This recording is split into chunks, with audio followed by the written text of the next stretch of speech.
మొదటి పేతురు పత్రిక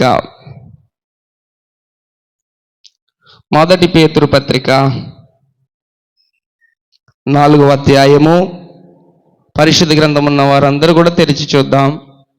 బైబిల్ లేని వారు బైబిల్ మాత్రం ఖచ్చితంగా చేతిలో ఉండులాగున చూసుకోవాలి. 4వ అధ్యాయము 16, 17 వచనాలు చదువుదాం. ఎవడైనను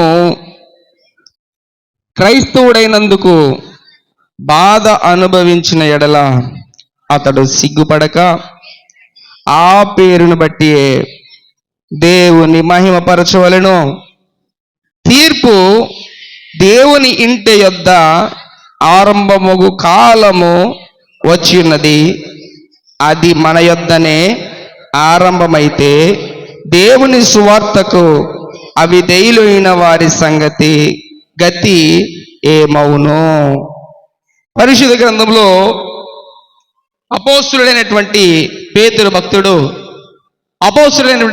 భక్తుడు చాలా విషయాలు పరిశుద్ధ గ్రంథంలో ఆయన రాసినటువంటి పత్రికల ద్వారా తెలియపరిచున్నాడు. ఈయన రాసినటువంటి పత్రికల్లో ఉన్నటువంటి ఒక గొప్ప సంగతి ఏంటంటే, ఆయన కడవరి కాలం గురించి బోధిస్తున్నాడు. కడవరి కాలంలో జరగబోయే సంఘటన గురించి బోధిస్తున్నాడు. అయితే ఎవడైనా క్రైస్తవుడైనందుకు ఏం చేయాలంట?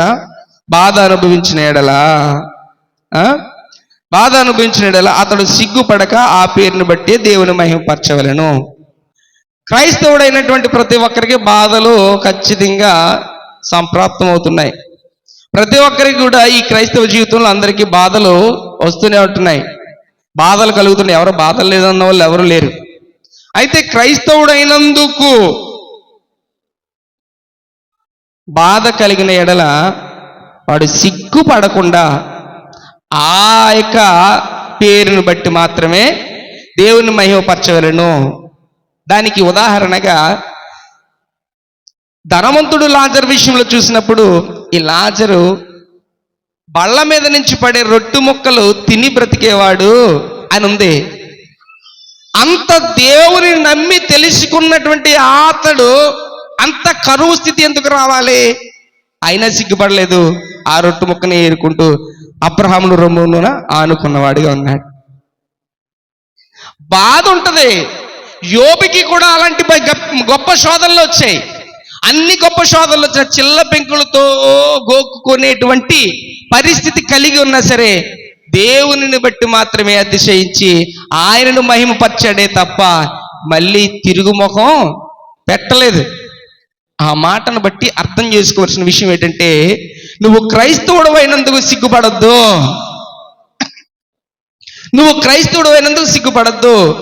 సిగ్గుపడకుండా ఆ పేరును బట్టి మాత్రమే ఆయనని మహిమపరచాలి. ఇప్పుడున్నటువంటి ప్రస్తుత కాల పరిస్థితులు చూస్తే దేవుని నమ్ముకున్న వాళ్ళకి ఉన్నటువంటి శోధనలు బట్టి, ఇబ్బందులు బట్టి ఏమీ కలుగుతలేదు, నాకేమీ అనుగ్రహింపబడతలేదు, నేనేమీ పొందకుండా నేను ఇంకా అలాగనే ఉన్నాను అన్నవారు ఎక్కువ శాతం కనబడుతున్నారు.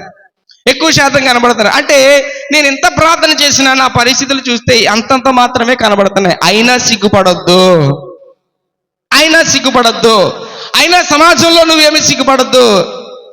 ఎంత భక్తి చేస్తున్నావమ్మా, నీ బాధలు పోతలేదే, అయినా సిగ్గుపడొద్దు.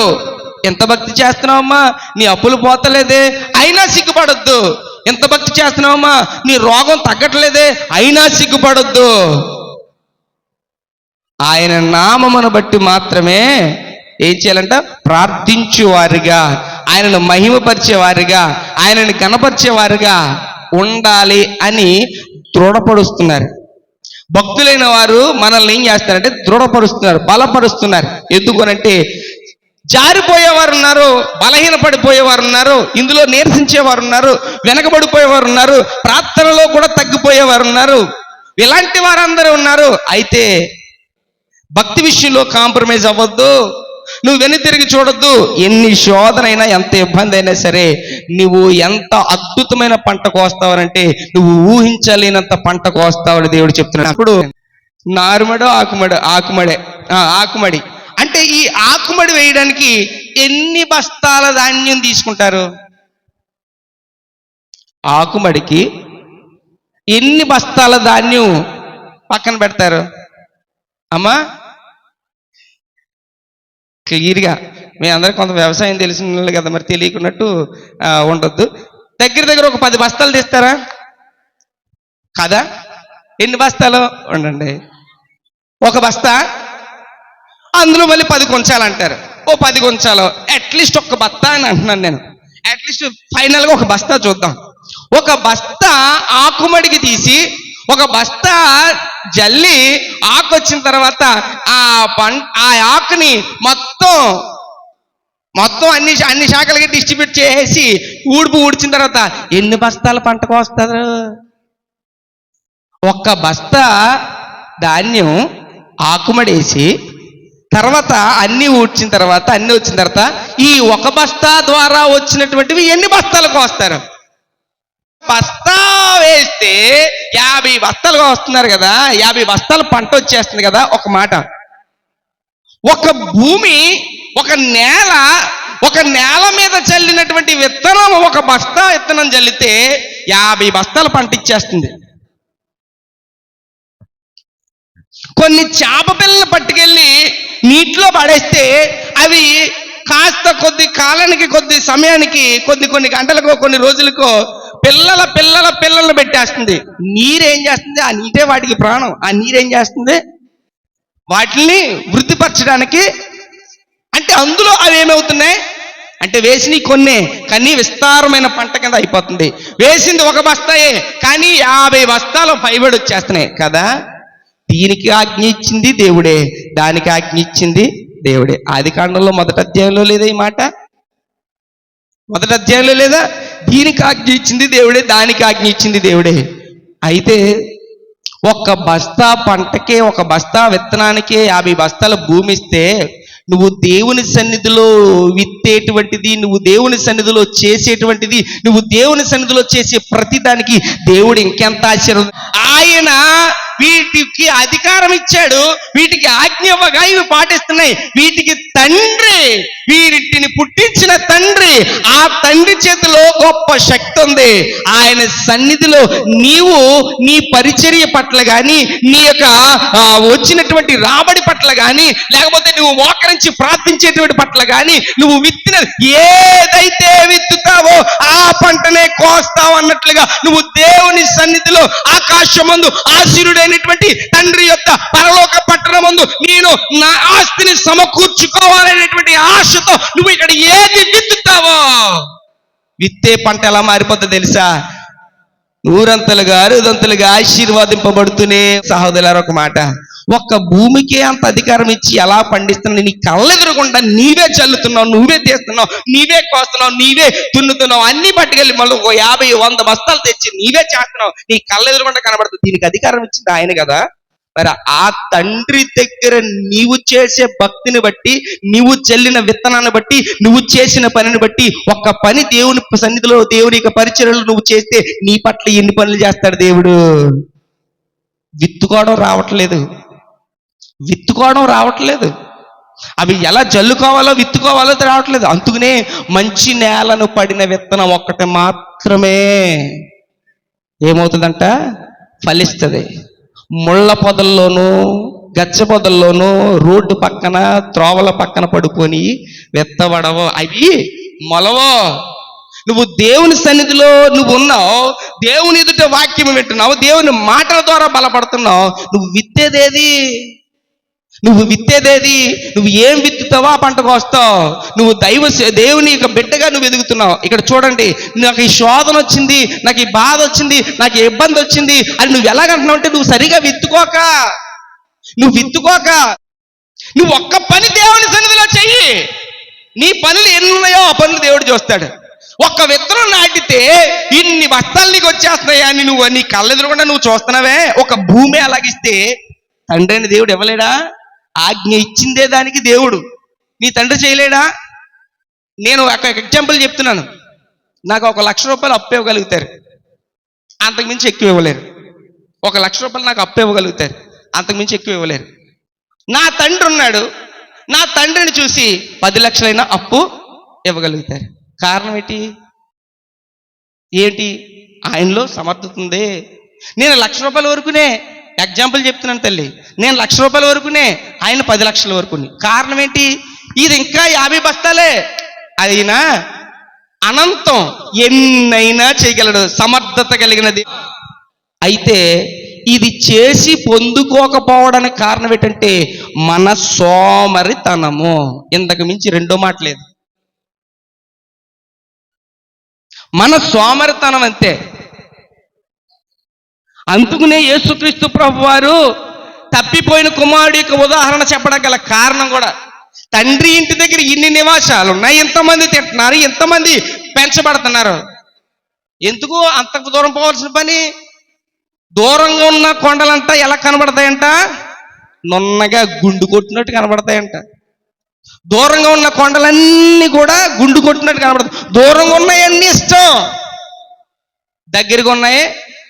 కుటుంబాల్లో భార్య భర్తల పట్ల కూడా జరిగే పరిస్థితులు కూడా అదే, పిల్లల పట్ల కూడా జరిగే పరిస్థితులు అదే. కట్టుకున్న భర్త నచ్చడు, కట్టుకున్న భార్య నచ్చదు, వీళ్ళ మాటలు నచ్చవు, మిగతా వాళ్ళు అందరికీ నచ్చుతాయి. పిల్లల సెక్షన్ చూస్తే ఇంట్లో ఉన్న తల్లిదండ్రులు నచ్చుతలేదు, బయట ఉన్న వాళ్ళు మాత్రం నచ్చుతారు. వాళ్ళ మాటలు వింటారు, వీళ్ళ మాటలు వినరు. మొత్తం కథంతా ఇలాగా ఉంది. భక్తి విషయంలో కూడా అలాగే ఉంది. భక్తి విషయంలో కూడా అలాగే ఉంది. ఉన్న విషయంలో ఇక్కడ దైవికమైనటువంటి దేవుని దగ్గర ఉండి నీ దేవుని సమర్థత తెలిసి కూడా నీ దేవుని శక్తిని నువ్వు పొందుకోలేకపోతున్నావు అంటే ఇది కాదు. బయట అన్నీ కావాలి, బయట ఉన్నాయన్నీ కావాలి, బయట ఉన్నాయన్నీ కూడా అదవుతుంది, ఇదవుతుంది, ఇదవుతుంది అని నీ ఆశతో నువ్వు పరిగెడుతున్నావే తప్ప అసలు నీ దగ్గరున్న, నువ్వు ఎక్కడ పెరుగుతున్నావో నువ్వు అక్కడ ఉన్నటువంటి నీ దేవుడే బలవంతుడు రా బాబు. సృష్టించింది ఆయనే, సమర్థత కలిగింది ఆయనే, ఏదైనా చేయగలవాడు ఆయనే. కానీ చేతకానితనం వల్ల ఏమైపోతున్నావు అంటే వెనకబడిపోతున్నావు. అందుకునే పేతురు భక్తుడు చెప్తున్నాడు, నువ్వు ఏటంటది క్రైస్తవుడైనందుకు బాధ అనుభవించిన ఎడల సిగ్గుపడకుండా అప్పుడు దేవుడు కార్యం చేస్తాడు. ప్రియ సంగమ సహోదరులారా, ఈ పేతురు భక్తుడు పలుకుతున్న మాట, చెబుతున్న మాట ఏటట, నువ్వు క్రైస్తవుడు అయినందుకు ప్రతి ఒక్కరూ బాప్తిసం తీసుకున్నారు, ఇంకా తీసుకున్న వాళ్ళు ఇంకా గృహాల దగ్గర ఉన్నారు, ఇంకా చాలా మంది గృహాల దగ్గర కాలయాపన చేస్తున్నారు, వేరే వేరే పనుల్లో ఉన్నారు. వాళ్ళ క్రైస్తవులే, పైకి క్రైస్తవులే కానీ లోపల భక్తి లేదు. అయితే క్రైస్తవుడు అయినందుకు సిగ్గుపడద్దు, భయపడద్దు. ఎందుకో తెలుసా? నువ్వు ఏ బాధను అనుభవిస్తున్నా సరే ఏం భయపడద్దు, నువ్వు ధైర్యంగా నిలబడు. ధైర్యంగా నిలబడి నువ్వు అలాగను ఉంటే దేవుడు నీ పట్ల కార్యం చేస్తాడు. అందుకని నువ్వు ఏమి విత్తుతావో ఆ పంటే కోస్తావు. అందుచేత ఒక భూమే అంతలాగా ఫలిస్తాడంటే, ఒక నీరే అలాగ ఫలిస్తాడంటే, వీటికి అధికారం ఇచ్చిన దేవుడు ఇంకంత నీ జీవితాన్ని ఫలభరితముగా చేస్తాడు. ఆ అధికారం కలిగిన దేవుని దగ్గర నీవు ఉంటే ఇంకా ఎంత గొప్ప కార్యాలు చేస్తాడు. ఆ తప్పిపోయిన కుమారుడికి అక్కడి నుంచి వెనక్కి వచ్చి అక్కడ బుద్ధి కలిగి ఏమంటున్నాడు తెలుసా? నా తండ్రి వద్ద అనేకమైన మంది కూలి వాండరు భోజనం చేస్తున్నారు, వాళ్ళకి బోళ్ళంతా మంచి అవకాశాలు ఉన్నాయి, నేనేటి ఇలాగ అయిపోయినని జ్ఞానం ఎరిగి జ్ఞానం తెలుసుకుని వచ్చాడు. ఈ రోజు దేవుని సన్నిధిలో ఉన్న నీవు ఇంకా నొప్పులు పడుతున్నావు, ఇంకా తిప్పలు పడుతున్నావు అంటే నీదే ప్రాబ్లం, ఎవరితో ప్రాబ్లం కాదు, నీదే ప్రాబ్లం.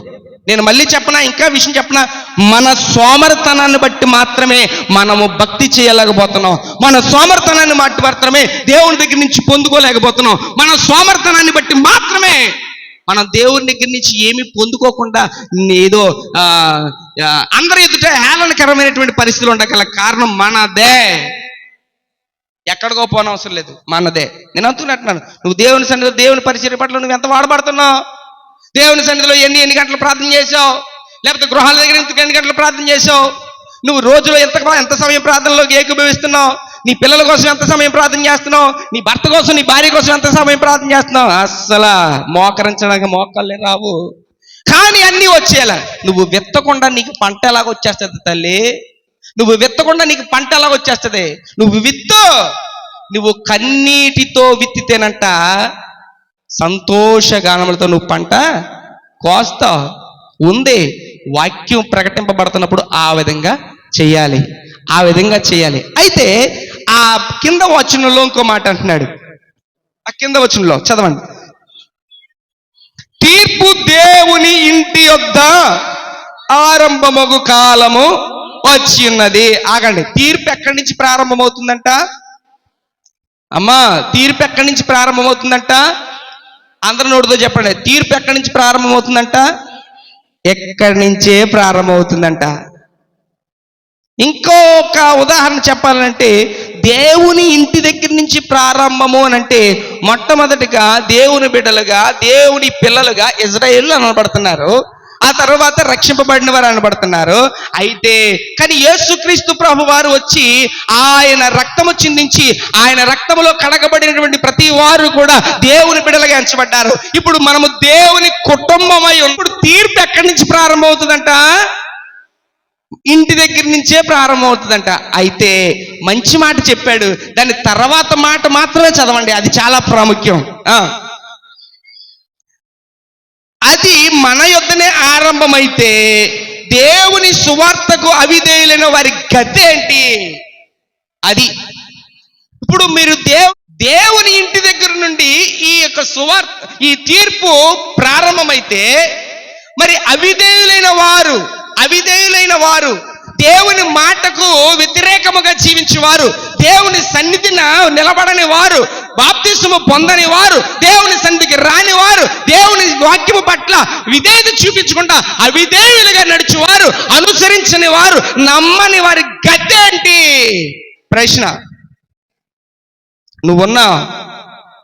నువ్వు తీర్పులోకి వెళ్తావు, వాళ్ళ గతి ఏంటి?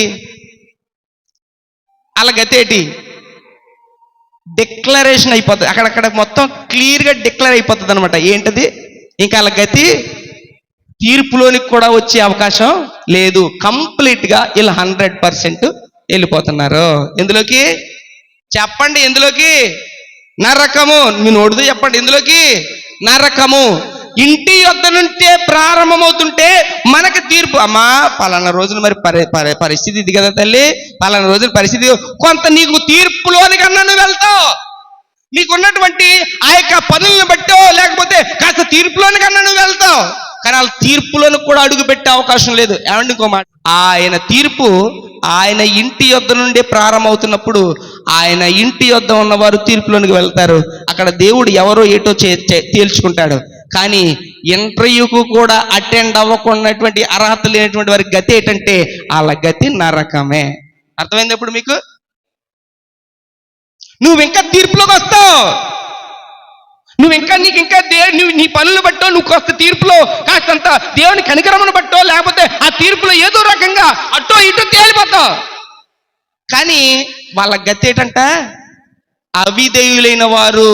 నువ్వు విధేయత కలిగిన వానిగా ఉన్నావు కనుక తీర్పులోనికి వెళ్తావు. అవిధేయులైన వారు మందిరం గొడవ ఉండదు, ప్రార్థన గొడవ ఉండదు, అసలు దేవుడి సన్నిధిలో మోకరించే గొడవ ఉండదు. వీళ్ళకి ఇంకా వాళ్ళ గురించి ఆలోచించవలసిన పనే లేదు. సేవకునిగా లైవ్లో ఉన్నటువంటి వీడియోలో రికార్డ్ అవుతున్నటువంటి మీ అందరికి కూడా నేను చెప్తున్న మాట ఏంటి తెలుసా? వాళ్ళకి క్లియర్గా మెన్షన్ చేయబడింది ఏంటి తెలుసా? ఇవి కడవరి కాలాలు, చివరి దినాలు, వారికి నరకమే తప్ప వారి గతి ఏంటి అని అడిగాడు పేతురు ఇక్కడ. కానీ వారికి నరకమే తప్ప రెండో ఆప్షన్ లేదు. నీకంటూ ఇంకా ఆప్షన్ ఉంది, నీకు ఇంకా అవకాశం ఉంది. ఆయన తీర్పు ఆయన ఇంటి యొద్ద నుండి ప్రారంభమవుతుంది. ఇక దేవుని సన్నిధిలో నువ్వు బాప్తిసం పొంది విధేయత కలిగి లోబడి కాస్త ప్రార్థన చేస్తావు. ఆ ప్రార్థన, ఆ భక్తి, ఆ విశ్వాసం లేని వాళ్ళందరి కోసం నువ్వు ఆలోచించవలసిన పని లేదు. ఇక వాళ్ళకి క్లియర్గా నరకం అనేది మాత్రమే. ఇక్కడ పేతురు భక్తుడు అంత స్పష్టంగా తెలియజేస్తున్నాడు. ఆయన ఇంటి దగ్గర ఎవరున్నావు? ఆయన వారు మాత్రమే ఉంటారు, ఆయన మాట వినేవారు మాత్రమే ఉంటారు. ఆయన ఇంటి దగ్గర ఎవరు ఉంటారంటే ఆయన మాటకు లోబడి వారు ఉంటారు, ఆయన మాటకు విధేయత కలిగిన వారు ఉంటారు, ఆయన దీవెన పొందుకున్న వారు ఉంటారు. ఆయన ఇంటి దగ్గర ఉన్నవారు. నేను అందుకనే చెప్పాను కదా పోయిన ఆదివారం అనుకుంటాను, పరలోకపు గవిని ఇదే. ఇది దేవుని మందిరమే, పరలోకపు గవిని ఇదే. అందుచేత అది దేవుని ఇల్లుగా నువ్వేం చేయబడాలా? ఆ ఇంట్లో ఆత్మీయంగా పెంచబడాలి. నోట్లోంచి ప్రార్థన, హృదయంలోంచి ప్రార్థన, అది కూడా రాకపోతే ఇక నువ్వు తీర్పులోని కూడా వెళ్ళకపోతే నువ్వు డైరెక్ట్గా పాతాళానికి పోయే పరిస్థితిలో ఉంటే ఉపయోగం ఏంటి? ఇక్కడ చెప్తున్న మాట, ఆయన ఇంటి దగ్గర నుంచి ప్రారంభమైనప్పుడు ఆయన ఇంటి వాణిగాని ఉండాలి, అంటగా ఆయన కుమారుడిగాని ఉండాలి. నువ్వు అలా ఉంటున్నావో లేదో ఒక్కసారి అందుకునే అబ్రహాము భక్తుని అబ్రహాము విషయంలో అలాగంటాడు. అబ్బా నాయన అబ్రహామా తీయండి, ఆదికాండం 12వ అధ్యాయము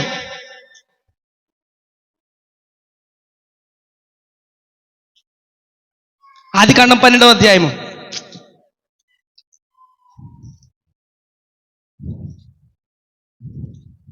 ఆదికాండం 12వ అధ్యాయము. యెహోవా చెప్తున్నాడట, నీవు లేచి నీ దేశం నుండి, నీ బంధువుల యొద్ద నుండి, నీ తండ్రి ఇంట నుండి బయలుదేరి నేను నీకు చూపించు దేశమునికి వెళ్ళము. ఎక్కడి నుంచి వెళ్ళిపోమంటున్నాడట? ఎక్కడి నుంచి వెళ్ళిపోమంటున్నాడట? నీ తండ్రి ఇంటి నుండి, నీ బంధువులు యొద్ద నుండి నేను చూపించు దేశానికి వెళ్ళిపో. ఎక్కడ అసలు నేను చెప్పిన మాట, నేనే నీకు దేవుడైతే నేను చెప్పిన మాటను లేదు, ఈయన దేవుడు కాదనుకుంటే మాత్రం మనం కూర్చున్నా వ్యర్థమే. మన మదిలో, మన హృదయంలో ఆయనే దేవుడు అని అనుకుంటే నువ్వు కూర్చుని దేవుని సన్నిధిలో ఉన్నదానికి ఒక ఫలము ఉంటుంది. ఆయన దేవుడని నువ్వు ఇంకా గుర్తించకుండా నువ్వు ఎక్కడ కూర్చున్నా సరే ఫలము ఉండదు. ఇక్కడ తండ్రి అయిన దేవుడు అబ్రాహాముతో చెప్తున్నాడు. అసలు అబ్రాహాము = ఏంటమ్మా? అబ్రహాము = విశ్వాసులకు తండ్రి. దావీదు = ఆయన హృదయానుసారుడు. భక్తులు వీళ్ళందరూని. ఇక్కడ ఈ అబ్రాహాము గురించి నేను ఎందుకు తెలియజేస్తున్నానంటే, ఆయన ఇంట, ఆయన మాట, ఆయన చిత్త ప్రకారము, ఆయన చెప్పిన త్రోవలో వెళ్ళువారు, చెయ్యువారు, వారు మాత్రమే దేవుని కుమారులు అనబడతారు. మా ఇల్లు వదిలే నేను రాలేనండి, మా కంపు వదిలి నేను రాలేనండి, మా బంధువులు వదిలి నేను రాలేనండి అంటే ఏంటో తెలుసా? నిన్ను ఏమైతే దగ్గరికి రానివ్వకుండా అంత బంధకముగా బంధిస్తున్నాయో వాటన్నిటిని తెగాతింపులు చేసుకునైనా సరే ప్రథమ స్థానం దేవునికి ఇవ్వాలనేటువంటి విషయాన్ని దేవుడు తెలియజేస్తాడు. అందులో అర్థాన్ని మనం గ్రహించాలి. ఇంటి నుండి బంధువుల నుండి ఆ ధ్యాసను పక్కన పెట్టు. నేను చూపించు మార్గంలోనికి, నేను చూపించే ప్రదేశానికి నువ్వు వెళ్ళాలంతే. చెప్పినప్పుడు విని లోబడితే బిడ్డగా ఎంచబడతావు. నువ్వు విని అంటే ఇప్పుడు మిమ్మల్ని ఇంటికాడి నుంచి, మీ అమ్మ నాన్న దగ్గర నుంచో, లేకపోతే మీ కుటుంబం నుంచో మిమ్మల్ని వదిలేసి వచ్చేమని కాదు దాని అర్థం. ఇక్కడ ఉండే అర్థాన్ని చెప్తున్నాను. అక్కడ తండ్రి అయిన దేవుడు చెప్పాడు. ఇక్కడ ఉండే అర్థం ఏంటో తెలుసా? నీ మదిలో వాటన్నిటికంటే ప్రథమ స్థానం మొట్టమొదటిగా దేవునికి నువ్వు ఇవ్వగలిగితే, ఎలా చేస్తాడో తెలుసా? నీ సంతానాన్ని ఆకాశ నక్షత్రాల వలెను, ఇసుక రేణువుల వలెను చేస్తాను ఆశీర్వాదం. అంటున్నట్టున్నాను. ఒక బస్తా చల్లితే 50 బస్తాలు నీకు భూమి ఇస్తే, నువ్వు దేవుని సన్నిధిలో దేవుని మాట విని దేవుని సన్నిధిలో ఒక విత్తనంగా నువ్వు ఉంటే అబ్బబ్బబ్బబ్బా ఎంత పంట! అది చెయ్యని సోమరితనం వలన మనం పొందుకోలేకపోతున్నాం. అది చెయ్యకపోవడం వలన మనం పొందుకోలేకపోతున్నాం. వినుట వలన విశ్వాసం కలుగుతుంది, కానీ వెంటనే కానీ వదిలిపెట్టేసేవారుగా కనబడుతున్నాం. కాదు, ఇక్కడ అబ్రాహాముతో చెప్పిన మాట, నీ తండ్రి ఇంటి నుండి, నీ బంధువుల యొద్ద నుండి నువ్వు వచ్చే. నీ ఆలోచనలో మొట్టమొదటిగా ప్రభువుకు ప్రథమ స్థానం నువ్వు ఇవ్వాలి. నీ ఆలోచనలో మొట్టమొదటిగా దేవునికి ప్రథమ స్థానం ఇస్తేనే కార్యాలు జరుగుతాయి. నువ్వు ఇంకా నేను చేయలేను, అబ్బబ్బే నాకు ఇవన్నీ ఎక్కువ అని అన్నావనుకో, ఏది పొందుకో. నేను ఇంకో మాట చెప్తున్నాను. మీరైనా నేనైనా ఒక మాట చెప్తున్నాను. ఒక వ్యక్తి చనిపోయాడు అనుకో, ఒక వ్యక్తి చనిపోయిన తర్వాత పడుకోబెట్టారు. ఒరే మీ అమ్మ ఇదిగోరా నిన్ను కాకేస్తుందిరా, లెగుస్తాడా? మీ నాన్న కాకేస్తున్నాడు రా, లెగుస్తాడా? మీ పిల్లలు కాకేస్తున్నారా, మీకు ఆయన పిల్లలు కావాలి, నీ పిల్లలు నిన్ను కావాలనుకుంటున్నారా, రారా బాబు అంటే లెగుస్తాడా? భార్య కాకేస్తున్నారంటే లెగుస్తాడా? అవన్నీ పక్కన పెట్టండి. ఒరే నువ్వు దాచుకున్నావు కదా, 1,00,000 రూపాయలు లోపల డిపాజిట్ చేసావు కదా, అదిగో అది లోపల ఉండిపోతే నీకే తెచ్చేద్దాం, రారా? వస్తాడా? లెగుస్తాడా? పోనీ అది పక్కన పెట్టండి. ఎవరినో 3 లక్షలు అప్పు అడిగాడు అనుకో, వాళ్ళు ఇవ్వలేదు, ఈ లోగేటి చచ్చిపోయాడు. ఒరే నీకు అప్పు అడిగావు కదా, ఇదిగో 3 లక్షలు నీకు అప్పు నేను ఇస్తున్నాను, వడ్డీ రూపాయి ఎక్కర్లొద్దు, ఇదిగో నీకు ఇస్తున్నాను, లెగరా? లెగుతాడా? నువ్వు 1 కోటి రూపాయలు పట్టుకొచ్చినా లెగడు, 1 కోటి రూపాయలు పట్టుకొచ్చినా లెగడు, తల్లి వచ్చినా లెగడు, తండ్రి వచ్చినా లెగడు, పిల్లలు వచ్చినా లెగడు, ఎవ్వరు వచ్చినా లెగడు. ఈ మాట నేను ఎందుకు చెప్తానో తెలుసా? చనిపోయిన తర్వాత రెండవదిగా ఆత్మ ఆ పట్టణానికి వెళ్ళాలంటే తీసుకెళ్ళేది తల్లి, తండ్రి, బంధువులు, డబ్బు, ధనము, బంగారము, ఇల్లులు కాదు. ఎవరో యేసు క్రీస్తు ప్రభు వారు మాత్రమే ఈ ఆత్మను తండ్రి వద్దకే తీసుకెళ్ళాలి. ఇంకొకరికి ఎవ్వరికీ అధికారం లేదు. అందుకనే నేను నీకు తండ్రినై ఉంటాను, నీవు నాకు కుమారుడివై ఉండు. నీవు నా కుమారుడిగా ఉన్న ఎడల తీర్పు ఇక్కడి నుంచే ప్రారంభమవుతుంది. ఆ తీర్పులోనే ఉంటావు, నీవు పరలోక పట్టణాన్ని చేర్చబడతావు. దేవునికి స్తోత్రం కలుగును గాక. ప్రథమ స్థానం ఆయనకి ఇవ్వకపోతే మనం ఏం పొందుకుందామన్నా సరే అవ్వదు. షడ్రకు, మేషకు, అబేద్నెగోలు ముగ్గురిని కూడా ఓరి బాబో ఎన్ని రకాలుగా వారిని ఇబ్బంది పెట్టినా సరే అబ్బబ్బబ్బబ్బే లొంగమంటే లొంగేవారుగా లేరు. అగ్ని గంధకములు అగ్నిలో పడేస్తానన్నా సరే అస్సలు వెనక్కి తిరిగి చూడలేదు. ఒక ప్రత్యేకత కనబడలేదా అండి వారిలోని? దేవుని కుమారులుగా ఒక ప్రత్యేకత కనబడలేదా? ఒక ప్రత్యేకత కనబడిందా లేదా వారిలో? దానియేలులో కూడా ఒక ప్రత్యేకత కనబడిందా లేదా? భక్తుల్లో ఒక ప్రత్యేకత అంటూ ఉందా లేదా? అపోస్తలుడైన పౌలు గారిలో ప్రత్యేకత ఉందా లేదా? పేతురు గారిలో ప్రత్యేకత ఉందా లేదా? ఈ 12 మంది శిష్యులు ఎలాగునా వారు హతసాక్షులుగా మారిపోయారంటే ప్రత్యేకత ఉందా లేదా? వారిని చంపేస్తామన్నా సరే లోబడలేదు. కారణం ఏంటంటే వారిలో ఒక ప్రత్యేకతను కనపరుచుకున్నారు. వారు ఎవరు అంటే దేవుని స్వరూపమే ఉన్న దేవుని బిడ్డలుగా, దేవుని కుమారులుగా పిలువబడుతున్నటువంటి వారు. వారిలో ఒక ప్రత్యేకత ఉంది. నీకేది ప్రత్యేకత? ప్రత్యేకత ఏది? ఒక సెపరేట్ పొజిషన్ ఏది? దేవుని బిడ్డలుగా ఉన్నటువంటి పొజిషన్ ఏది? నీ అంతటా నీవు నీరసించువానిగా, నీ అంతటా నీవు నిద్రపోతున్న వారిగా, నీ అంతటా నీవు ఏదో సోమరి వాళ్ళుగా ఎందుకు పనిచేయదు. భక్తి విషయంలో పర్ఫెక్ట్గా మనం చేయగలిగితేనండి, అబ్బా నువ్వు ఎంత ఆశతో, ఎంత ఉత్సవంతో, ఎంత ఉత్సాహంతో ఒక కలకనే వారిగా నువ్వు ఎలాగనైతే పంట చల్లిన దానికి దాన్ని ఎంత శ్రద్ధగా కాపాడుకుంటున్నావో, అది ఎన్ని బస్తాలు నీకు పంట ఇస్తుందో దానికంటే బ్రహ్మాండమైనటువంటి పంట దేవుడు నీకు ఇస్తాడు. దేవునికి స్తోత్రం. తండ్రి అని దేవుని చేతిలో ఉందండి సర్వమును. మన చేతిలో ఎక్కడ? మనం ఏం చేయలేం. తండ్రి అని దేవుని చేతిలో ఉంది. అందుచేత నీ అంతట నీవు సబ్మిట్ చేసుకోవాలి, నీ అంతట నీవు సమర్పించుకోవాలి. అందుకనే అవిధేయుల వారిని గతి ఏంటంటే వాళ్ళ గతి నరకమే. ఏం సంశయించిన అవసరం లేదు. లేకపోతే వీళ్ళ కోసం పరలోకంలో పెద్ద సీట్ ఇచ్చేస్తారు. మరి రోడ్డు లాంటి తిరిగేసేసి భక్తి లేకుండానే బజార్లో తిరిగేసి ఉన్న వాళ్ళందరికీ పేర్లెట్టు కూర్చుంటూ, పద్దులెట్టు కూర్చుంటూ, భక్తి లేకుండా, ప్రార్థన లేకుండా, సంబరాలు, తీర్థాలు, భజనలు అన్ని తిరిగేసిన వాళ్ళకి పరలోకంలో వీళ్ళకి మాత్రం పెద్ద సీట్ ఇచ్చేస్తారు. వాళ్ళ గతి నరకమే. మరి దేవుని సన్నిధిలో ఉన్నాడు. మీరు ఇంకా ఇంటర్వ్యూ కన్నా వెళ్తారు. దేవుని కుటుంబముగా, దేవుని బిడ్డలుగా మీరు ఇంకా ఇంటర్వ్యూలకు, తీర్పులోకి కన్నా వెళ్తారు. వాళ్ళకి తీర్పు కూడా ఉండదు. అందుకనే ప్రకటన గ్రంథం ఒకసారి తీయండి. ప్రకటన గ్రంథం 20వ అధ్యాయము.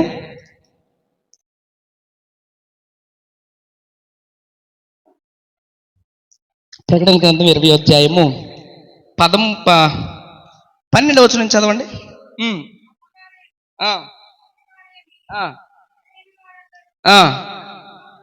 ఆ సింహాసనం ఎదుట నిలబడి ఉంటే చూచితిని.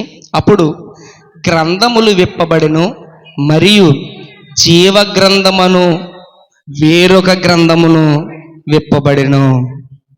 ఆ గ్రంథములందు వ్రాయబడిన వాటిని బట్టి తమ క్రియల చొప్పున మృతులు తీర్పు పొందిరి. ఇక్కడ చూడండి 15వ వచనం. ఎవరిని పేరును జీవ గ్రంథం ముందు వ్రాయబడినట్టు కనబడిన ఎడల వాడు అగ్నిగుండములో. సెపరేట్ ఉందా లేదా? ప్రత్యేకత ఉందా లేదా?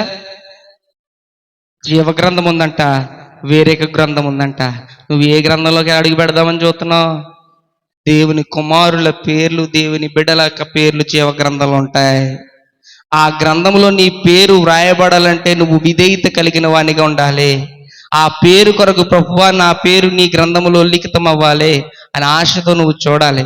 ఆ ప్రత్యేకత లేకపోతే, ఆ నడిపింపు లేకపోతే, ఆ యొక్క ఆలోచన లేకపోతే మరి భక్తి ఎవరి కోసం చేస్తున్నావు? దేవుడిని ప్రార్థన చేస్తున్నావు ఎందు నిమిత్తం చేస్తున్నావు? దేనికోసం చేస్తున్నావు? అందుకని అంటున్నాడు పేతురు భక్తుడు, ఎవడైనా క్రైస్తవుడైనందుకు బాధను అనుభవించినా కానీ సిగ్గుపడొద్దు. బాధ అనుభవించినా కానీ సిగ్గుపడొద్దు. నువ్వు సిగ్గుపడితే మాత్రం నువ్వు చేసిన భక్తి వ్యర్థం.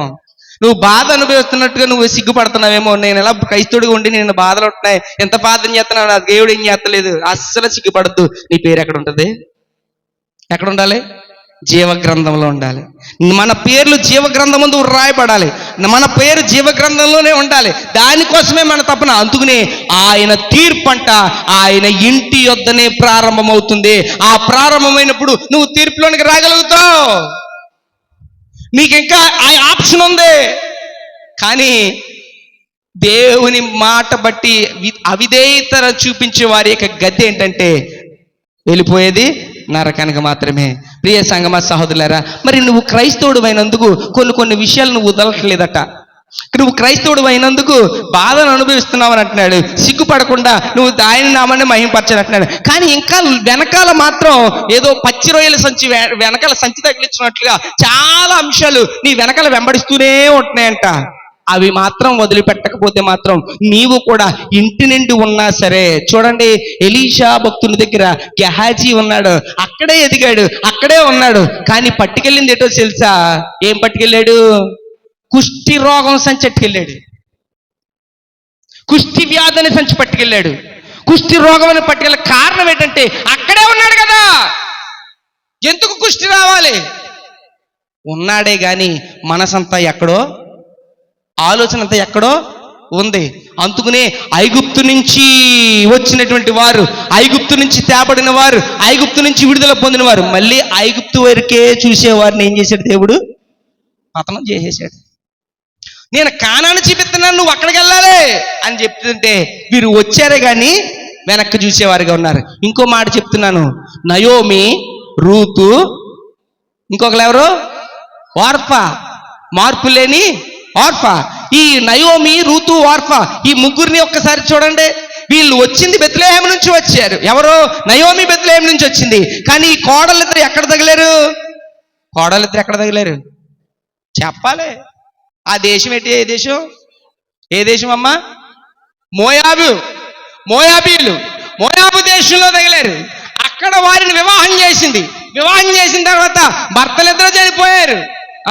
మాంగారు చనిపోయాడు. ముగ్గురు లేరు, ముగ్గురు మగోళ్ళు లేరు, ముగ్గురు ఆడోళ్ళు మాత్రమే ఉన్నారు. కానీ ఒక మాట చెప్తున్నాను వినండి. మోయాబీ నుండి తేబడినటువంటి వీరు, ఆ మోయాబీ ప్రాంతాల నుండి తేబడిన వీరు ఒక వార్పు ఏమో ఎప్పుడు వదిలేసి వెళ్ళిపోదామనేసి జంప్ అయిపోయింది. కానీ రూతు మాత్రం నేను అక్కడి నుంచి వచ్చాను, మళ్ళీ తిరిగి వెనక్కి చూడను. అక్కడి నుంచి వచ్చాను, మళ్ళీ నేను తిరిగి ఆ వ్యవహారంలోనికి నేను వెళ్ళను. అక్కడి నుంచి వచ్చాను, మళ్ళీ ఆ అలవాట్లలోనికి వెళ్ళను. అక్కడి నుంచి వచ్చాను, ఆ మాటలు నేను మాట్లాడను. అక్కడి నుంచి వచ్చాను, ఇక అది వ్యర్థము, నేను వదిలిపెట్టాను, ఇక దాని జోలికి వెళ్ళను. అక్కడి నుంచి వచ్చాను, ఆ మాట కానీ ఆ చూపు కానీ నాకు వద్దు. నీ జనమే నా జనము, నీ దేవుడే నా దేవుడు. నీవు ఎక్కడ ఉంటే నేను అక్కడే. మరణం తప్ప మనల్ని ఎవ్వరు కూడా. ఇది ప్రామాణికం. అంటే నువ్వు తీసుకున్న బాప్తిసం తీసుకున్నప్పుడు, ప్రభువా చచ్చిపోయే వరకు తండ్రి నీ సన్నిధి నేను వదలను, ప్రభువా చచ్చిపోయే వరకు నీకు సాక్షిగా ఉంటాను ప్రభువా. ఏది నిలకడేది? నిలకడేది అన్ని వెనకాల మామూలుగానే ఉన్నాయి. వెనక్కి చూసే వెనక తొట్టు మాత్రం అంతా వెనకాలే ఉంది. వెనక్కి చూసేది అంతా వెనకాలే ఉంది. అత్తగారు ఏ దేవుడిని అయితే కలిగి ఉన్నదో అదే అత్తగారితో కలిసి ఉన్నటువంటి కోడలుగా అక్కడ చూసిన దేవుడు ఆ గర్భము నుండే దావీదు కుమారుడిగా యేసుక్రీస్తు ప్రభువారు వచ్చేసాడు. దేవునికి స్తోత్రం. మత్తయి సువార్త 1వ అధ్యాయంలో తీయనవసరం లేదు, అందులో ఉంటది. ఎందుకు ఈ మాట నేను తెలుస్తున్నాను, ఈ మాటను తెలియపరుస్తున్నానంటే అర్థం చేసుకోవాలి. నీవు వదిలిపెట్టి వచ్చావు, నువ్వు క్రైస్తవుడు అనేందుకు బాధను అనుభవించండి, ఏం ఇబ్బంది లేదు. సిగ్గు మాత్రం పడొద్దంతే, అస్సలు భయపడద్దు. ఎందుకో తెలుసా? నువ్వు దేవుని సన్నిధిలో, దేవుని కుటుంబముగా, దేవుని బిడ్డగా నీవు ఎదిగితే తీర్పులోనికి వచ్చి వాడిగా ఉంటావు. బయట ఉన్న వారి గతి ఏంటంటే, బయట ఉన్న వారి అవిధేయులైన వారు, దేవుని మాట వినని వారి గతి డైరెక్ట్గా నరకానికి. నువ్వింకా అవకాశం ఉంది. నీకు దేవుడు గొప్ప సువర్ణ అవకాశాన్ని దేవుడు ఇచ్చాడు. అందుకు చేత నువ్వు సోమరువైన వాడుగా కాకుండా, నువ్వు సోమరితనమును నువ్వు కనుపరచకుండా, నువ్వు ఎలా ఉండాలంటే, నీవు దేవుని మందిరమునకు ఎప్పుడు వెళుదామనేటువంటి ఆశ ఎలా ఉండాలంటే నిన్ను ఉజ్జీవింప చేసేటట్లుగా ఉండాలి. నీ ఆసక్తి అంత అలా ఉండాలి. ఆయన ఆకాశం నుంచి చూస్తున్నాడు. ఆయన ఆకాశం నుంచి చూస్తున్నాడు. ఏమవుతుందో తెలుసా? నీవు వాటిని వదిలిపెట్టి నీవు వచ్చినప్పుడు, నీవు ఆ లోకమును వదిలిపెట్టి, లోకాశలను వదిలిపెట్టి, లోక సంబంధమైన వాటిని విడిచిపెట్టి నువ్వు వచ్చినప్పుడు అబ్రహామును ఎలాగ దీవించాడో అలాంటి దీవెనలు పొందుకుంటావు.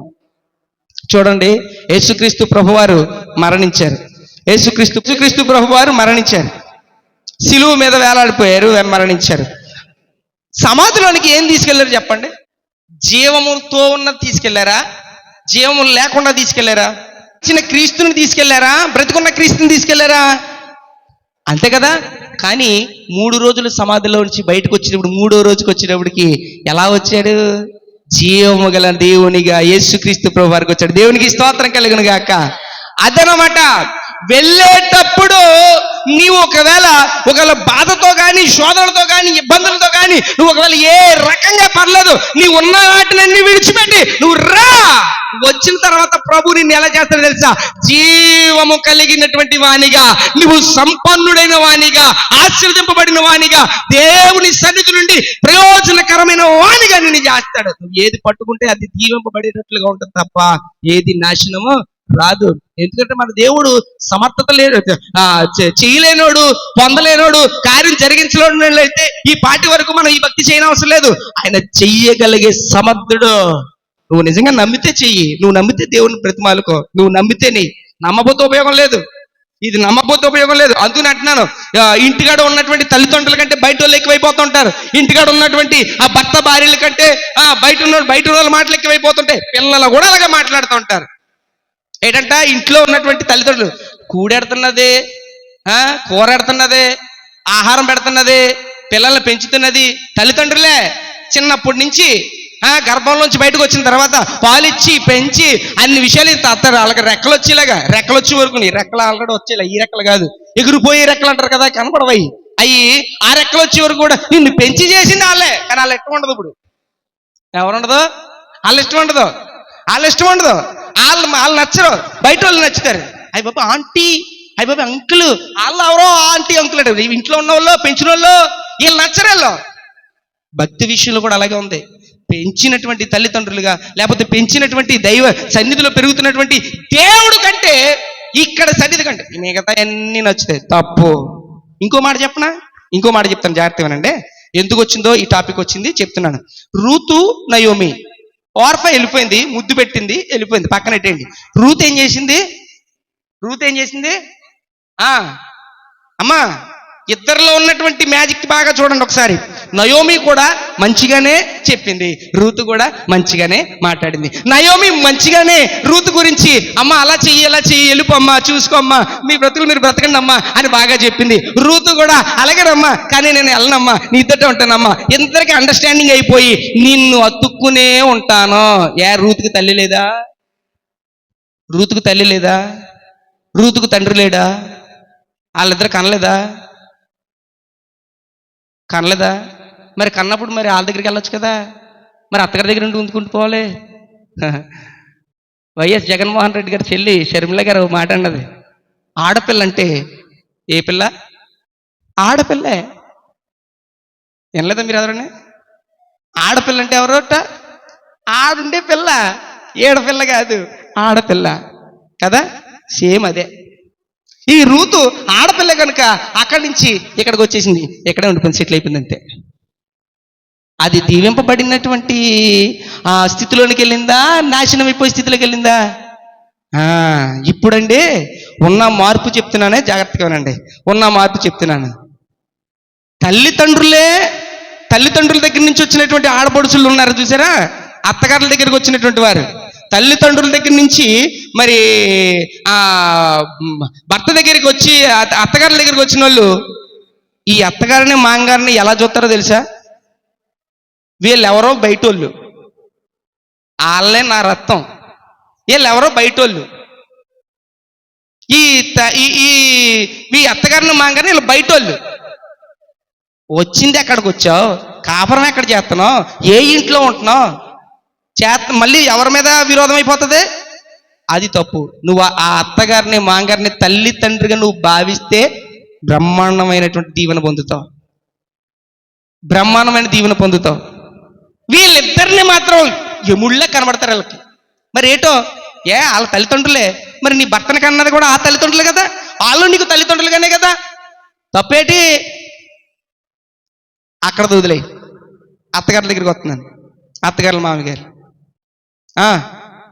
నీ కుమారుడే, ఇప్పుడు వచ్చింది నీ కోడలే కదా, ఆ కోడలు ఇంకొకరికి ఆడపిల్లే కదా, మరి నీ దగ్గరికి వచ్చినప్పుడు కూడా నీకు కూతురు లాంటిదే కదా, నీ కూతురు అయితే ఒకటి, ఈ వచ్చిన కోడలైతే ఒకటా? మరి ఈవిని కూడా కూతురులాగా నువ్వు స్వీకరించాలి కదా. ఈ ఇద్దరిలో ఎప్పుడైతే ఆ అండర్స్టాండింగ్ వస్తుందో అప్పుడే కలిసి ఉండగలుగుతారు, లేకపోతే బొగ్గుమనిపోద్ది అంతే. ఫస్ట్ వచ్చేటువంటి ఇబ్బంది అక్కడే వస్తుంది. ఎప్పుడైతే తల్లిగా భావించేటువంటి విధంగా కోడలు ఆలోచించుకోవాలి, అత్తగారు అయితే ఒక కూతురులాగా స్వీకరించుకోవాలి. వీళ్ళిద్దరూ ఒకటైతే మాత్రం రాజ్యం వేలేచ్చండి. ఈ ఇద్దరు ఒకటి కాకపోతే మాత్రం రూతు నయోమి ఇద్దరు అలా ఉన్నారు. ఈ రోజున కుటుంబాల్లో ఉన్నటువంటి గొడవల ఇబ్బందుల గురించి నేను చెప్తున్నాను. పరిస్థితులు చాలా దారుణంగా ఉన్నాయి. ఆలోచన మార్చండి, కార్యాలు జరిగిపోతాయి. ఆలోచనలు మార్చండి. నువ్వు తల్లిగా నువ్వు కోడలుగా వచ్చావు కదా, ఒక తల్లిగా నువ్వు భావించి చూడు. మీ అమ్మకి నువ్వు ఎలా కట్టావో, మీ అమ్మకి ఎలా చేసావో, మా అమ్మకి జ్వరం వచ్చింది నేను వెళ్ళిపోతున్నాను, వెళ్ళిపో. మీ అమ్మకి ఎలా చక్క పెడుతున్నావో అలాగే అత్తగారికి చక్క పెట్టచ్చు కదా, తప్పేముంది? అమ్మకైతే చక్క పెడతారు కానీ అత్తగారికి అయితే చక్క పెట్టరు, కూతురికైతే చక్క పెడతారు కానీ కోడలకైతే చక్క పెట్టరు. ఈ రెండు డిఫరెన్స్లు పోవాలి అని అంటే మాత్రం కోడలుగా కాదు కూతురిగా స్వీకరించు, తల్లిగా స్వీకరించు. అత్తగారిగా కాదు తల్లిగా స్వీకరించు. ఎప్పుడైతే వీళ్ళిద్దరూ ఏకమవుతారో కుటుంబాలు అద్భుతంగా ఉంటాయండి. అవి తేడా వచ్చాయా, ఆ రెండు విషయాల గురించే నయోమి రూతు గురించి అంత ఎగ్జాంపుల్ చెప్పవలసి వచ్చింది. ఆ నయోమి రూతు ఇద్దరు కూడా వెళ్ళిపోమ్మా అని, సరే నేను వెళ్ళను, నేను ఆడపిల్ల, అక్కడి నుంచి వచ్చాను, మళ్ళీ నేను తిరిగి వెనక్కి వెళ్ళను, నీతోటే ఉంటాను అంతే తప్ప ఇక్కడికి వచ్చి ఎప్పుడు కూడానండి మాట చెప్తున్నాను, మీరు అందరూ చెల్లెళ్ళు లాంటి వాళ్ళు కూడా చెప్తున్నాను, కంగారు పడకండి. ఒక కోడలు మన పందలపాక ఊర్లోకి వచ్చిందనంటే ఇక నీ ప్రదేశము, నీ పట్టణము, నీ ప్రాంతము, నీ కుటుంబం ఇదే, ఈ అత్తగారిల్లే, ఈ యొక్క భర్తే ఇదే. దీన్ని నువ్వు ఎలాగ దిద్దుకోవాలనేటువంటి ఆలోచనతో ఆత్మీయంగా ముందుకెళ్ళాలి. అంతే తప్ప నువ్వు ఎక్కడే ఉండి ఇంకా అక్కడ కోసం నువ్వు ఆలోచిస్తుంటే ఆలోచించు, చిన్నగా పర్లేదు, అంతే తప్ప ఇక నీ మనసంతా అక్కడ పెట్టుకుని నేను అక్కడైతే నేను ఎలా పెరిగాను, ఇక్కడైతే ఎలా ఉన్నది, ఇది కాదు. నువ్వు ఎక్కడున్నావు కనుక అందంగా నువ్వు పెరగడానికి ఒక మంచి సువాసన కలిగినటువంటి, క్రీస్తు సువాసన కలిగినటువంటి కోడలుగా బ్రతుకు. అబ్బో ఎంత ధన్యత అండి. ఎప్పుడు కూడా అలాంటి ఆలోచన ఉండాలని ప్రభు నామం పేరిట ఒక సేవకునిగా, ఒక అన్నయ్యగా, ఎందుకంటే కోడలు ఇప్పుడు వచ్చిన కోడలందరూ నాకంటే చిన్నోళ్ళే కాబట్టి, నాకన్నా పెద్దలు ఎవరు కోడలుగా రారు, ఇప్పుడు నాకన్నా చిన్నోళ్ళే వస్తారు. అందుచేత అందరికీ మన హృదయపూర్వకంగా చేతులెత్తి చెప్తున్నాను, కుటుంబం నీ భర్త చూడు. ఇంకో విషయం చెప్తున్నాను, భర్తకు ఉన్నటువంటి హృదయాన్ని కూడా మొత్తం గలిబిలు చేసి నిజంగా తాగుబోతులకు చేసేది కూడా అలా చేసేస్తారు, తాగుబోతులకు చేసేది అలా చేసేస్తారు చాలా మట్టుకి. ఇంటికి వెళ్తున్నా కానీ ప్రశ్న పొంతగొట్టిన అంతమంది ఎందుకు కూర్చుంటున్నారా అని అనుకుంటున్నాను. ఎందుకనంటే ఇంటికి వెళ్తే మాత్రం ఏదో తోమిడే, పొంతగొట్టినంతమంది కూర్చోడే కారణం అదే తోమిడి, తోమిడే. ఇంకా అసలు ఇంకా గొడవ, ఇంకా ఈ గొడవలు ఎక్కువైపోయి ప్రశాంతం ఉండకుండా వెళ్ళిపోయి అక్కడ కూర్చోడే కారణం. కొంతమంది ఏమో ఇంక డ్రింకింగ్ చేసేస్తున్నారు. నిజంగా తల్లి చెప్తున్నాను, మీ భర్తల ఆరోగ్యాన్ని కాపాడండి, మీ భర్తల ఆరోగ్యాన్ని కాపాడండి. కానీ మిగతా వాళ్ళు అందరం అయిపోయిన తర్వాత మీరు ఏమి అనుకోద్దే, మీరు అందరూ మంచి కుటుంబంలో ఉన్నటువంటి వ్యవహారాలు ఎలా ఉంటున్నాయని చెప్తున్నాను. మనసు ప్రశాంతంగా ఉంటేనే కదా ఇంట్లోనే కాసేపు భర్త తండ్రి అయినా ఇంట్లో ఉండగలుగుతాడు, లేకపోతే ఉండలేడు. అత్త కోడలు ఇద్దరు ఒకటి అవ్వాలి. అలాగుంటే భర్త వచ్చినప్పుడు లేకపోతే ఆ తండ్రి వచ్చినప్పుడు అన్ని రకాలు వండి పెడతా ఉంటారు, చేయగలుగుతారు, ఏదైనా పెట్టగలుగుతారు. ఈ గొడవ చూసి తిండి కూడా ఇంట్లో తినడం మానేసి బయట ఎక్కడో తింటున్నాడు వెళ్ళిపోయి. నిజమండి, ఇంటికాడ ఎక్కడో తిన్నాడు, మిల్లుకి వెళ్ళిన వాళ్ళు, పెయింటికి వెళ్ళిన వాళ్ళు, ఎందుకు వచ్చినారు బాబు వీళ్ళు వండిన కూడి తినడం వేస్ట్, బయటకు వెళ్ళిపోయి ఎక్కడైనా తినేస్తాం బెటర్, హోటల్లోకి వెళ్ళిపోయి టిఫిన్ అనేది లేకపోతే భోజనాలు కొనుక్కుని తినేస్తున్నారు. అలా పోతున్న పరిస్థితి. కారణం ఏంటంటే ఇక్కడ సరైనటువంటిది లేక. వీళ్ళిద్దరూ నయోమి రూతు ఎలాగ ఐకమత్యంగా ఉన్నారో ఉండి చూపించు. నువ్వు నిజంగా కోడలవైతే తల్లిలాగా స్వీకరించు, నువ్వు నిజంగా అత్తగారు అయితే కూతురిగా స్వీకరించు. అబ్బా నీ గురించి ఎంతమంది చెప్పుకుంటారంటే అసలంటే వాళ్ళండి అని చెప్పుకుంటారు. ఎందుకో తెలుసా? ఇది ఎక్కడి నుంచి నేర్చుకుంటున్నాం మనం? పరిశుద్ధ గ్రంథం నుంచి నేర్చుకుంటున్నాం. ఇంటి నిండే తీర్పు ప్రారంభమవుతుంది. నువ్వు దేవుని సన్నిధిలో ఎదిగే దేవుని బిడ్డగా, దేవుని కుమారుడిగా, దేవుని సంఘములో కుటుంబముగా ఎదుగుతున్నావు కనుక అట్టి యూనిటీ నీలో చూపించు, ప్రార్థన నడిపింపు చూపించు, నువ్వు అలాగ ప్రేమించేటువంటి విధంగా చూపించు. నువ్వు తల్లిదండ్రులు దూషించకుండా, తల్లిదండ్రుల్ని కసరకుండా, అత్తమామల పెద్దవారిని కసరకుండా నువ్వు ప్రేమపూర్వకంగా మాట్లాడు. నిన్నెవరేమంటారు? నిన్ను ఎంత తిట్టేస్తారా, కొట్టేస్తారా? నీ నోరు ఇదే ఇది బాగుంటేనంట, ఇది బాగుంటే అన్నీ బాగుంటాయి. కొద్దిగా తేడా వచ్చిందంటే అందుకనే నేను చెప్పాను, జీవ మరణములు ఎక్కడున్నాయంట? నాలిక వశంలో ఉన్నాయంట. కాస్తంత శుభప్రదమైనవి, ఆరోగ్యకరమైనవి, మంచి మాటలు, బ్రతుకునిచ్చే మాటలు, బలపరిచే మాటలు, అలాగునా ఒకవేళ బాధలో ఉన్నారు, ఇబ్బందులు ఉన్నారు, కొన్ని మంచి మాటలు చెప్పు. నువ్వు పోతావు, నువ్వు ఉంటావేటి, నువ్వు ఊడిపోతావు, ఇలాంటివి కాదు. నువ్వు బ్రతుకుతావు, దేవుడు నీకు ఆరోగ్యం ఇస్తాడనే మంచి మాట చెప్పి నువ్వు బలపరచు. అబ్బా ఎంత ఆనందం అండి. నువ్వు దేవుని బిడ్డగా అక్కడ ఎంచబడతావు. అందరి ముందు కూడా దేవుని బిడ్డగా నువ్వు అందరిలో కూడా దేవుని మహిమపరిచేవానిగా ఉండగలుగుతావు. అలాంటి వారిగా ఉందాం, అలాగే నడిపింపబడదాం. ఎందుకంటే మనం మోసపోయేది ఏమీ లేదు. పోతూ పోతూ మంచిని తప్ప పోయిన తర్వాత చెప్పుకునేది మంచి కోడలురా బాబు, మంచి కొడుకురా బాబు, మంచి అల్లుడురా బాబు, మంచి అత్తగారు రా బాబు అని చెప్పుకోవడం తప్ప ఇంక మోసపోతే ఏమీ లేదు. బలైపోయింది, ఖాళీ అయిపోయింది, నాకు ఏ గొడవ లేదు అన్నవారిగా కాదు, మంచి మనసు కలిగిన వారుగా. అందుకనే తీర్పు దేవుని ఇంట నుండి ప్రారంభమవుతుంది కనుక ఆ తీర్పులో నీవు ఆ ఇంటర్వ్యూలో ఉండేలాగా మాత్రం సెలెక్ట్ అయ్యేలాగా నువ్వు ఉండాలి. నువ్వు పరిశుద్ధ పట్టణంలో ఉండాలి. జీవ గ్రంథమందు నీ పేరు రాయబడకపోతే నరకమే. అదే నీ పేరు అందులో ఉంటే పరలోక పట్టణమే. అలాగని ఉండాలని ప్రేమపూర్వకంగా నీ కొరకు దేవుడు ఏర్పరిచిన మాటలు. అందుకనే ఇంట నుంచి రా, బంధువుల నుంచి రా, అన్నిటికంటే ప్రాముఖ్యమైనది నన్ను ముందు నువ్వు ఆరాధించు, నా మాట విను, నా మాటకు నువ్వు లోబడితే, విధేయత కలిగితే నువ్వు ఎక్కడ ఉంటావు? పైన ఉంటావు. విధేయత లేకపోతే ఎక్కడ ఉంటావు? అందుచేత నువ్వు సిగ్గుపడద్దు.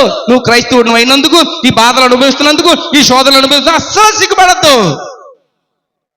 నువ్వు సిగ్గుపడకుండా అలాగనే ఉండు, దేవుడు కార్యం చేస్తాడని చెప్తున్నాడు. అందుకనే భూమి మీద విత్తిన విత్తనము 1 బస్తాకి 50 బస్తాలు వస్తే, నీటిలో వేసిన కొన్ని చేపలకే విస్తారమైన పంటగా చేపలు వస్తే, మరి దేవుడే తండ్రిని దేవుడే చేస్తున్నాడు, తండ్రిని దేవుడే ఇస్తాడు. అధికారం ఆయన చేతిలో ఉంది. మరి ఆయన దగ్గర నువ్వు చేసే ప్రతి పని, నువ్వు ఒక్క పని చేయి, నువ్వు ఒక్క పరిచర్య చేయి, దేవుడు నీ పట్ల ఎన్ని పనులు చేయాలి అన్ని పనులు చేస్తాడు. నువ్వు దేవుడు ఇచ్చేటువంటి ప్రతి వాటి నుంచి నువ్వు దేవుడికి మహిమకరంగా నువ్వు చేయి. దేవుడు నీకు పంటగా దేవుడు చేస్తాడు. ఆగిపోని అన్ని కూడా చేయగలుగుతాడు. అదండి, అలాగున చెయ్యలేక పొందుకోలేక మనమే ఆగిపోతున్నాం. బ్యాంకులో ఇప్పుడు 1,00,000 రూపాయలు ఇస్తున్నారు. రేపు సోమవారం సెలవు, మంగళవారం బ్యాంకులో ఆధార్ కార్డు, పాన్ కార్డు ఇవి ఉన్న వారికి 1,00,000 రూపాయలు స్పెషల్ లోన్ రాస్తున్నారు, ప్రత్యేకంగా ఇస్తున్నారు. అది ఎవరైనా సరే ఇచ్చేస్తున్నారు అని అన్నాను అనుకోండి.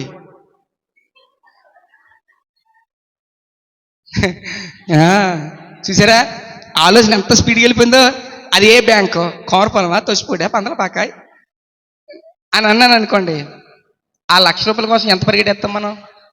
ఆధార్ కార్డు, పాన్ కార్డు ముందు జెరాక్స్లు తీసుకుని దగ్గరెట్టుకుంటాం, బ్యాంక్ బుక్ కూడా దగ్గరెట్టేసుకుంటాం, అన్నీ దగ్గరెట్టేసుకుంటాం. కానీ ఎంత త్వరగా దానికోసం వెళ్దాం. మంగళవారం ఎప్పుడు వచ్చేద్దా, సాయంకాలం సంతకి, పొద్దున బ్యాంక్కి వెళ్ళిపోవాలి అన్నంత తీవ్రంగా ఆలోచిస్తారు కదా కదా కదా 1,00,000 రూపాయల కోసమే బ్యాంక్ కూడా ఇస్తే మన బ్రతుకుల్ని మార్చి, పరిస్థితుల్ని మార్చి, స్థితిగతుల్ని మార్చి, ఉచితమైన బ్రతుకునిచ్చి, ఇప్పటి వరకు ఏ లోటు లేకుండా ఇచ్చి, మనకి అన్ని అవసరతలు తీర్చి, సమయోచితమైన జ్ఞానమును, సమయోచితమైనటువంటి కార్యమును జరిగించుచున్న దేవుడు ఎంత చేయగలడండి? దేవునికి స్తోత్రం కలుగును గాక.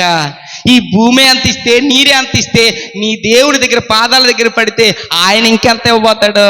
అది నీవు చేసుకోలేక అక్కడ ఇస్తున్నారు అని అంటే ఇప్పుడే రెడీ చేసుకుని ఎన్ని రెడీగా ఉన్నాయి. ఇప్పుడు చాలా మంది దృష్టిలోకి వచ్చే ఉంటుంది అప్పుడే జిరాక్స్లు రెడీగా ఉన్నాయా లేదా అని ఆలోచించుంటుంది. ఆ జిరాక్స్లు పట్టుకుని వెళ్ళిపోదాము అని, అంటే దీనికి చెప్పిన వెంటనే వెళ్దాము అనేటువంటి మనసు మరి ప్రభు విషయంలో వెంటనే పొందుకోవాలనే మనసు ఎందుకు రాదు? అంటే దానికైతే త్వరితముగా తొందరపాటు ఉంటుంది, దీనికైతే వెనకబాటు ఉంటుంది. ఆ వెనకబాటు తత్వాన్ని పోగొట్టుకుంటే నీ ఇంట, నీ కుటుంబము వృద్ధిలోనికి వస్తుంది. దేవునికి స్తోత్రం. ప్రియ సంగమ సహోదరులారా, ఆలోచించు.